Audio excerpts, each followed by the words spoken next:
महाराष्ट्र के अलग अलग हिस्सों में हुई जोरदार बारिश के बाद लोगों की मुश्किलें बढ़ गई। ठाणे में तो कई जगहों पर बारिश के बाद काफी पानी भर गया, जिसकी वजह से सड़क पर खड़ी कुछ गाड़ियां आधे से ज्यादा डूब गई। सैलाब में डूबी गाड़ियों को देखकर ऐसा लगा मानो वो उसमें तैरने लगी हो। सड़क पर चारों तरफ सिर्फ पानी का ही कब्जा दिखाई दिया। सड़कों के साथ साथ दुकानें भी पानी में समाई नजर आईं।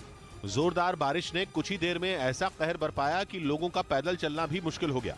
घुटने तक भरे पानी के बीच कई लोग सड़क से गुजरते दिखाई दिए। भिवंडी में तो बाजार में पानी भरने की वजह से दुकानों को बंद करना पड़ गया। वहां सड़कें तालाब में तब्दील नजर आईं।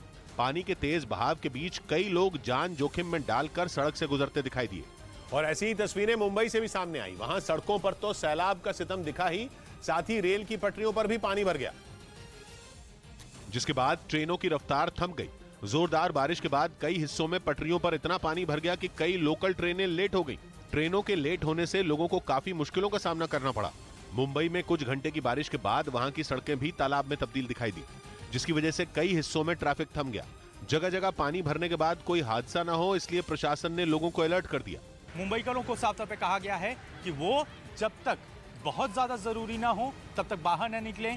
नासिक में भी बारिश के बाद हाईवे पर पानी भरा दिखाई दिया। पानी भरने की वजह से वहां भी गाड़ियों की रफ्तार धीमी पड़ गई। वहीं यूपी के हरदोई में मामूली विवाद के बाद दो पक्षों के बीच जमकर मारपीट हुई। इस दौरान लाठी डंडे चले। वीडियो में दोनों पक्ष एक दूसरे की जान लेने पर आमादा दिखाई दिए। मारपीट का ये वीडियो सोशल मीडिया पर वायरल हो गया, जिसके बाद पुलिस ने मुकदमा दर्ज करके कार्रवाई शुरू कर दी है।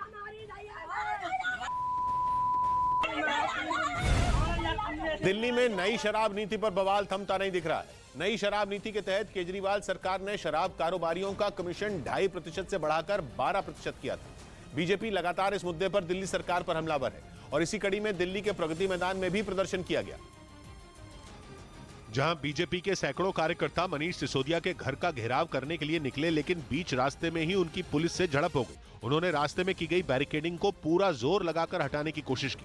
ऐसा करने से वहां मौजूद पुलिस वालों ने उन्हें रोका तो वो पहले से ज्यादा आक्रामक हो गए। इस प्रदर्शन के दौरान बीजेपी के कुछ कार्यकर्ता बैरिकेड को धक्का लगाने लगे और आखिरकार वो ऐसा करने में कामयाब भी हो गए। उन्होंने बैरिकेड यहाँ पर गिरा दिया है। यहाँ से थोड़ी ही दूरी पर मनीष सिसोदिया का आवाज है। बीजेपी के ये कार्यकर्ता एक पुतले के साथ वहां पहुंचे, जिस पर उन्होंने मनीष सिसोदिया की फोटो लगाई थी। उस पर उन्होंने अपना जमकर गुस्सा निकाला। इस हंगामे के दौरान वहां बड़ी संख्या में पुलिस वाले मौजूद रहे, लेकिन इन प्रदर्शनकारियों को रास्ते से हटाना उनके लिए उतना आसान नहीं रहा। सड़क पर उतरे बीजेपी के इन कार्यकर्ताओं ने केजरीवाल सरकार को जमकर कोसा और इस दौरान वो दिल्ली के मुख्यमंत्री के विरोध में नारे लगाने से भी नहीं चूके। दिल्ली बीजेपी के अध्यक्ष आदेश गुप्ता की अगुवाई में यह प्रदर्शन हुआ। इस दौरान आदेश गुप्ता ने भी पुतले में आग लगा दी। अगर जरा भी नैतिकता बची अरविंद केजरीवाल में तो तुरंत मनीष सिसोदिया को बर्खास्त करे। पुतले में आग लगाई गई तो पुलिस ने भी फौरन उसे फायर एक्सटिंग्विशर की मदद से बुझा दिया। क्वीन एलिजाबेथ के अंतिम संस्कार की तैयारियां शुरू हो चुकी हैं। ब्रिटेन की जनता उन्हें श्रद्धांजलि दे रही है। बकिंघम पैलेस के बाहर श्रद्धांजलि देने के लिए भारी संख्या में लोग पहुंचे। 19 सितंबर को उनका अंतिम संस्कार किया जाएगा, जिसको लेकर के तैयारियां शुरू हो चुकी हैं। इस वक्त की बड़ी खबर हम आपको बता रहे हैं। क्वीन एलिजाबेथ के अंतिम संस्कार की तैयारियां शुरू हो चुकी हैं। ब्रिटेन की जनता उन्हें श्रद्धांजलि दे रही है। बकिंघम पैलेस के बाहर श्रद्धांजलि देने के लिए लोग भारी संख्या में पहुंचे हैं। 19 सितंबर को उनका अंतिम संस्कार किया जाएगा।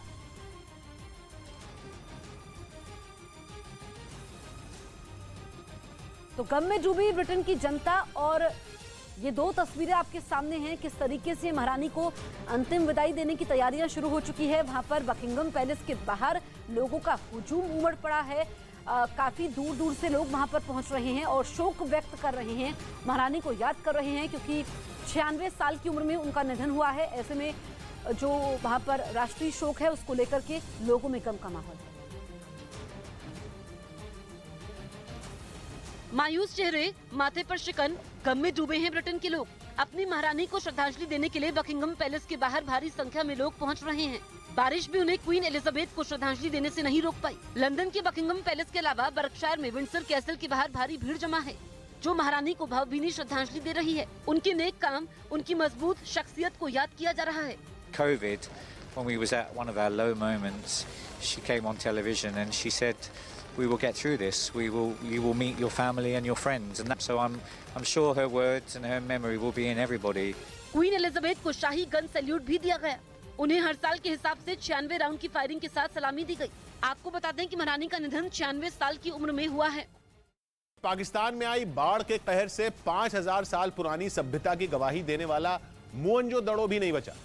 खबर है कि बाढ़ की वजह से मोहनजोदड़ो की हजारों साल पुरानी कई दीवारें गिर गईं और दूसरे अवशेषों को भी नुकसान हुआ, जिसकी कुछ तस्वीरें भी आई जिनमें बाढ़ के बाद मोहनजोदड़ो में हुआ नुकसान नजर आया। पाकिस्तान में इस बार ऐसी बारिश हुई जैसी किसी ने सोची भी नहीं थी। बादल इतना बरसे कि प्रशासन के हाथ से बात निकल गई। करीब 1300 लोगों की जान चली गई। 3 करोड़ से ज्यादा लोगों की जिंदगी में उथल पुथल मच गई। फसलें बर्बाद हो गई। लाखों लोगों पर महामारी का खतरा मंडराने लगा। इस कहर से विश्व की अमूल्य धरोहर और मोहनजोदड़ो की हजारों साल पुरानी सभ्यता भी बच नहीं पाई। हमारे मोहनजोदड़ो साइट पे भी काफ़ी असरात हुए हैं, जो काफ़ी डैमेजेस हुए हैं। पाकिस्तान के सिंध प्रांत में इस बार औसत से 9 गुना ज्यादा बारिश हुई। मोहनजोदड़ो इसी प्रांत के दक्षिणी हिस्से में है और इसी वजह से मोहनजोदड़ो बाढ़ की चपेट में आने से बच नहीं पाया। जानकार बताते हैं कि पाकिस्तान के सिंध प्रांत में आई जबरदस्त बाढ़ में वहां की जो बड़ी बड़ी दीवारें गिरी वो हजारों साल पहले बनाई गई थी। इसके अलावा चेंबर या जिन्हें कमरा भी कह सकते हैं, वहां की दीवारें भी इस बार की बारिश की चपेट में आई और पुरातत्वविदों की देखरेख में उन्हें रिपेयर करने का काम शुरू हो चुका है। लेकिन डर है कि आसमान से बरसी आफत की वजह से 5000 साल पुरानी धरोहर का अस्तित्व खतरे में न पड़ जाए। मोहनजोदड़ो के अवशेष से पता चलता है कि उस समय के लोगों की सोच कितनी आगे की थी, क्योंकि उन्होंने इस शहर को आधुनिक शहरों की तरह बसाया था, जिसमें ईंट के फुटपाथ और वाटर सप्लाई सिस्टम समेत नाली, सीवेज सिस्टम, टॉयलेट और घर की कई ऐसी चीजें थी जो उस दौर में असंभव सी लगती हैं। कहते हैं मोहनजोदड़ो शहर में 30 से 60 हजार लोग रहते थे और उनके रहने का तरीका बिल्कुल आधुनिक था। लेकिन पाकिस्तान में इस बार हुई आफत की बारिश से उसके अवशेष को जबरदस्त नुकसान हुआ और पुरातत्वविदों की चिंता बढ़ गई।